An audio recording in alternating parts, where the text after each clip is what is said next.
Vijay Devarakonda Gautam Tinnanuri combination లో తెరకెక్కిన latest movie Kingdom super hit talk తో రన్ అవుతున్న ఈ సినిమా కొనసాగింపు గురించి ఇంట్రెస్టింగ్ కామెంట్స్ చేశారు దర్శకుడు గౌతమ్. ఇంతకీ గౌతమ్ ప్లాన్ సీక్వెలేనా లేదా సీక్వెల్సా? ఈ స్టోరీలో చూద్దాం. విజయ్ దేవరకొండ హీరోగా తెరకెక్కిన action thriller movie Kingdom July 31న ప్రేక్షకుల ముందుకొచ్చిన ఈ సినిమా సూపర్ హిట్ టాక్ తో రన్ అవుతోంది. ఆల్రెడీ 67 కోట్ల మార్క్ ను క్రాస్ చేసి 100 కోట్ల దిశగా దూసుకువెళుతోంది.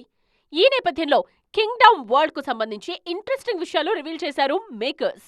కింగ్డమ్ కు సీక్వెల్ ఉంటుందన్న విషయం గతంలోనే కన్ఫర్మ్ చేసింది యూనిట్. అందుకే పార్ట్ 1 క్లైమాక్స్ లో కొత్త విలన్ గా సేతు క్యారెక్టర్ ను పరిచయం చేసి సీక్వెల్ కు లీడ్ ఇచ్చింది. విజయ్ ప్రస్తుతం చేస్తున్న సినిమాలు పూర్తయిన వెంటనే సీక్వెల్ పట్టాలెక్కించే ఛాన్స్ ఉంది.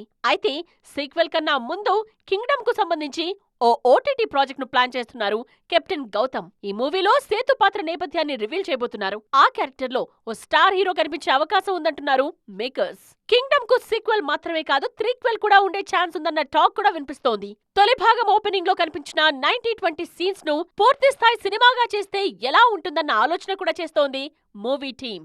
అయితే ఈ విషయంలో ఇంకా అఫీషియల్ క్లారిటీ రావాల్సి ఉంది.